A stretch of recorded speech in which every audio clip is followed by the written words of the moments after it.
Look, I'm stoked to be here, and people give me credit for the talks, and I go, I don't really come up with any new content. I just interview a lot of people, I then cut it up and make it look good. So out of curiosity, are there any brave souls, any founders in the audience that have been on the podcast before? Just raise your hand. Out of curiosity. Okay, there's one up here. Was it easy, hard, difficult? You have fun? Okay, good. You didn't send me a cease and desist at the end, right, and say, don't publish? I say I'm the most sued podcaster because, again, we get founders come on, they share so much data live on the show. I cut it up and share it back to you guys. So over the next 18 minutes, we're going to focus on 9 tactics that founders used over the last quarter to grow, but not just grow. In today's world with wars and recessions and interest rates going up, you've got to grow and ideally do it profitably, right? And you can do both. You can do both. It's not one way or the other. So let's jump in. These are the 3 categories that we're going to talk about. First, lowering burn with 3 great examples. Second, founder wealth, because frankly, we do what we do to build, in my opinion, wealth. That might be an American thing, but can I get any Europeans to say rich real quick? 1, 2, 3.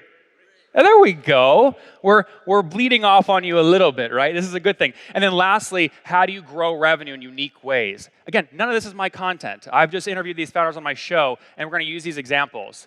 So what we're going to start off with, category 1 here, is attack the hell out of your cost centers. So think about what you spend the most money on today.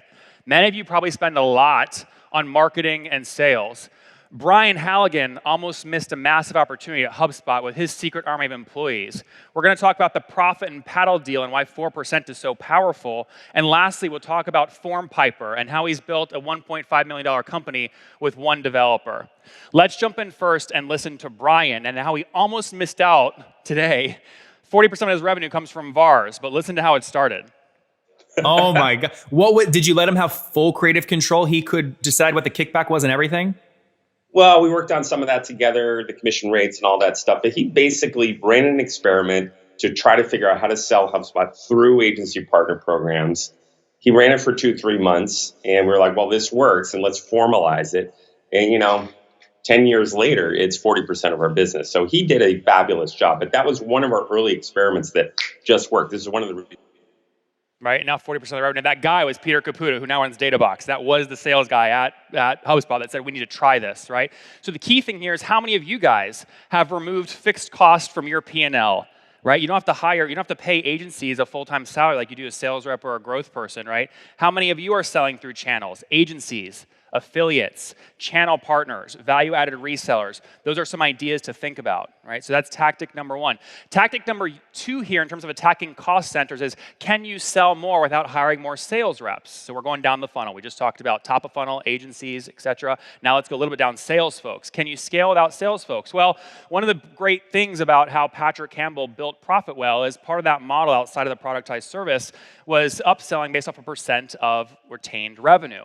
Let's listen to Christian. I had to get Christian to actually give me some numbers and then get Patrick to give me some numbers to tie this next clip together. Basically, the last 30 days, we've recovered $22 million through retain.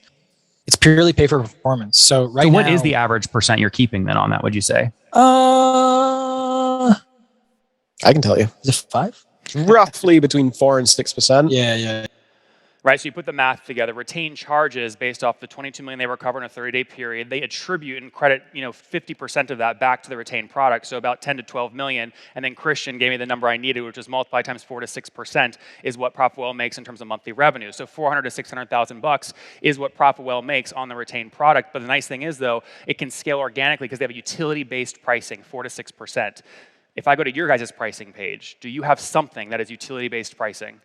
Right? Do you have something that's utility-based pricing? That's what allows you to attack your sales rep cost center. You don't need as many sales reps as much touch if you can upsell this way.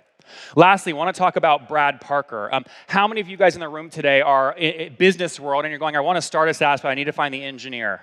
We can admit that. Don't raise this if you're at a current company and your boss is still in the room. That wouldn't be a good hand raise, all right? But I hear this all the time.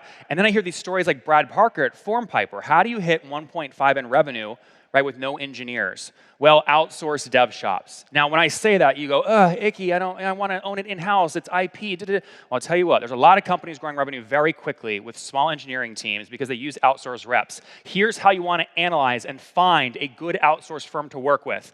Ask them what they charge for a senior React engineer. If it's between 25 and 40 bucks, go with them. Generally good pricing. This is what I do. On the next slide, you're going to see the 8 most recommended outsourced dev shops that SaaS founders on my show tell me they use when they say they've scaled with an outsourced dev shop. These are the 8.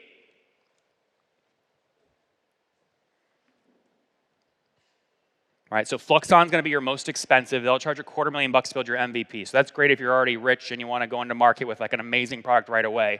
I've also paid all these firms, so I have receipts from all of them, so I can verify the rates. What you want to ask for when you reach out to these folks to start with is, what's your rate card? You want to collect the rate card because it tells you all the titles of things they can charge: senior React engineer, backend Mongo, Python, etc., and then the hourly rate. Collect the rate cards, make a decision, but use those.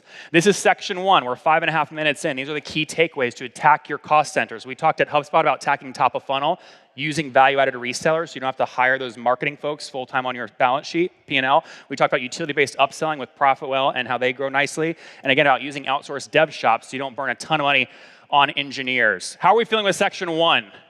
Feel good? There's a lot of little camera shots being taken, so this is a good thing. All right, let's go to section 2. I believe in this headline. Right? Anyone that's like, well, you know, founder, you shouldn't think about building wealth. You know, you should keep your salary low. And bullshit, right? If you love what you do and you make a lot of money, you can do it forever. You never have to sell. You can do secondaries, right? So again, getting rich as a SaaS founder isn't about being greedy. It's about controlling your future. We're going to talk about ZoomInfo and a $12.5 billion very good decision. We're going to talk about Gong and hear from Amit, who's speaking later. And we're going to hear from Dixa and Eric on the SolveMate acquisition and how that went down, and Mads is actually speaking later. Let's start with Henry and ZoomInfo, right? Incredible story here, $0 to $20 million in revenue. I'm going to let Tim tell you what his profits was 5 years into his SaaS company in 2012. Real quick, what was revenue in 2012? In 2012, revenue was it was probably 20 million, and it was like $10 million of profitability. Yeah. And so when the venture capital guys came in, they said, okay, here's what we want to do. We want to buy. Oh, here we go. Let's pop it back in. What it's saying is the venture capital guys, can I just show you the term sheet the VCs gave him? You want to see the term sheet? If you want to see the term sheet, right? You're like, fuck yeah. This is, here's the term sheet, right?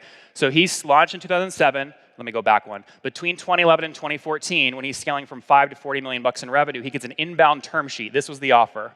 Now I've blacked out I have permission to share this, right? The founder community we're building at Founderpath, they give us documents, they teach each other. That's part of what we're building at Founderpath. Henry contributed this document. We obviously blacked out the investor name, but the offer was $40 million for 70% of the business. And what you'll see in this yellow highlight on the right side, read under use of funds if you can. What you see there is the VC saying, Henry, we're approving you to use 100% of this round as secondary, meaning Henry and his partner Kirk can pay themselves personally. But he would sell 70% of the business. You can see the angled shot in the bottom is the post-deal cap table, right? 70% highlight there. Now, does anyone know the ZoomInfo market cap today? Just yell it out. There's got to be ZoomInfo reps in here with equities. What's your equity worth today? It's like an $18 billion market cap. So by him saying, he turned this down, I don't know if I could do this. He's 23 years old, turning down that kind of offer, turned it down. That same equity is worth about $12.5 billion. Right? Now, the nice thing about, again, when Henry contributes documents like this, we've got them all on this USB drive. So you're going to see me reference this a bunch today. This USB drive is full of 300 pages of documents like this. Let's keep moving forward. I want to show you another secondary. This is Onboard Meetings, a company that scaled to $30 million in ARR and did a $100 million secondary. Parun was kind enough to contribute his full secondary doc, his slide deck on how I got the deal done. I'm going to be quiet and scroll through these quick. It's all on the drive.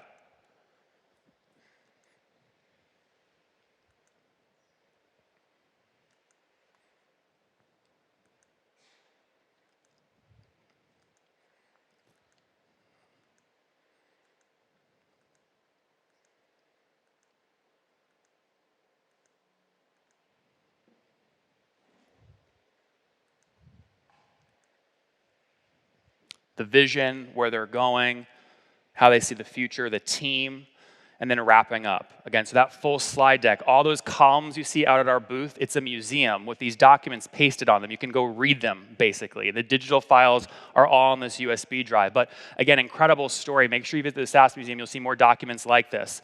Lastly, I want to talk about Amit here at Gong. Now, Gong is an incredible story, but obviously raised a ton. I'll let Amit sort of fill in the details here on valuation. This is the fourth round, so total to date, I think it's like almost $340 million. The last round was led by Sequoia in December, $65 million. And the valuation on this most recent round was what? It was close to $2.2 billion. And what was it back in December?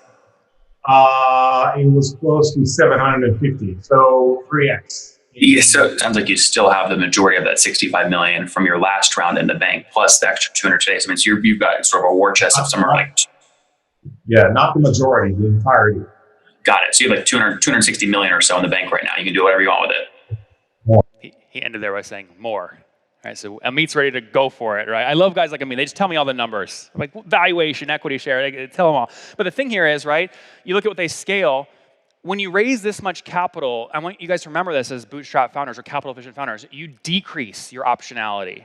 You don't increase your options the more you raise because there's less buyers. Amit's only option really to create liquidity is pre-IPO secondary, which they frankly just did, right? Or sell to like one of the big PE, Vista, Apollo, etc. Right? No options. And a good example is when Henry, we'll go back to ZoomInfo, said, I want to buy someone in the Gong space. We have Chorus, who only raised $100 million with 40 million in ARR, or Gong. Well, he can't pay for Gong. It's too expensive. The VCs marked it way up. So what's he do? He goes and gives everyone who put money in, and the founders of Chorus a great exit, $500 million exit. Great exit for everyone. Sold for almost $2 million per employee, right? That's one way to look at it, right? So Chorus can exit to ZoomInfo because they haven't raised so much. So again, you decrease your optionality over time as you raise as a founder.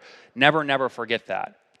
Now, if you do want to raise, go for it hard, right? And don't give up. So what you're seeing here, this is going to be anyone know Metadata and Gil? This is his Series B deck, right? This is his Series B deck. They just landed this 40 million bucks and said, Gil, I'm giving a keynote. I want to give this away to the audience to teach. So here it is, right? This is the actual deck. It's about 15 pages long, but you'll see revenue growth, how he tells the story, and how we closed this earlier this year. This full drive is on one of the columns back at the big purple Founderpath booth. And again, it's all on this. I think it's probably the most powerful USB drive in this room. You want to walk out of here with a USB drive, okay? The full deck is there.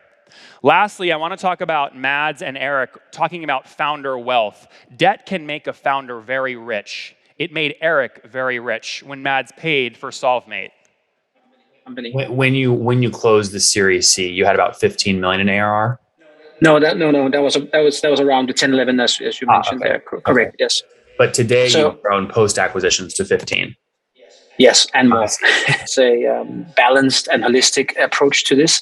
But as a starting point, we want to balance them as 50-50 as possible because we believe it's important for the future value that we are creating together. It's very important, of course, to empower and retain talent and especially leaders. So Eric there at the bottom at SolveMate was part of Mads when they spent 43 million bucks acquiring 2 companies. Eric at SolveMate was one of them. Eric was able to keep a bunch of he was fully bootstrapped. When Eric exited, I said, Eric, can you tell people how Founderpath made you rich? And this is what he said.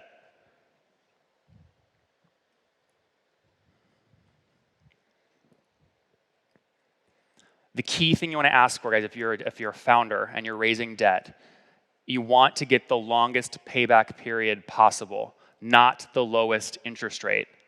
Not the lowest rate. You want to push the capital as far into the future as possible so you have time to exit or do something before then, and make sure there's no prepayment penalties. So when you do sell, you can get out of the deal quickly. It's exactly what Eric did with SolveMate. So debt can make you rich if you use it the right way. And I'm excited to share that we've now got 145 million bucks of capital to keep doing this at Founderpath. We want more Erics to exist in the world. We give you money, you pay it back over 2 to 3 to 4 years, fairly cheap capital, but really for B2B bootstrappers. All right, recession is also a great time to obviously acquire competitors. And I don't know if James is in the room right now, but James and Cognizant and the team was kind enough to share how they did this M&A deal. I couldn't get Mads to share the LOI he used to acquire SolveMate. So I got Cognizant to share the LOI that they used to acquire Casper. Combined company today is that on the right. You can see the bar chart. That's their revenue. And the way James got this deal done was Casper's ARR was about 3.4 million. Cognizant paid a 9x multiple of 27 million bucks. The split was 35% earnout, 65% cash. Again, that full LOI is also on this USB drive if you want to study it. So the key takeaways in terms of founder wealth, again, Zoom info, reject a secondary, but if you are going to do this, again, if you're going to do a secondary, make sure you ask for it in terms of percent of the next round. The more you raise, the less options you have, and again, debt can make you rich as a founder if you use it right. Let's wrap up. We've got 3 minutes left here with how to grow without burning more. So growing revenue, ClickUp, 80 million to 200 million. Zeb bootstrapped to 25 million and is just now building his outbound team. There's always room to improve everything for sure. And we just started building product growth teams that are more focused on activation, retention, and of course, upsell monetization, increasing our free. We will be far beyond 100 million next year. You think we'll be more than 200? Yeah. No, you seriously, you'll be more than 200, Zeb? Yeah. Oh yeah. That's incredible. Wait, but you're not north of 100 today. I have you right now pegged at like 80. That's close. I didn't believe him. All right, so ClickUp is scaling very quick. The key here, though, is in the challenge I would give you for 2023 planning, consider giving your CSMs a expansion quota target, 130%. The fastest growing SaaS companies are doing this, right? 130%, give them $1 million book of business, say you got to expand this to 1.3, right, and go from there. That's ClickUp. Next, G2 has been a great supporter of SaaStock, and there's a lot of great SaaS companies building on G2. Mohammed is one of them. He's gotten 1,200 reviews on G2 using Genius Copy. Now, I'm not going to read this to you, but that copy is what he gets a very high conversion rate on that. This is how he asks his customers to review him on G2, the bold section in the middle. Again, I'm not going to read this to you. It's on a column out here at the Founderpath booth.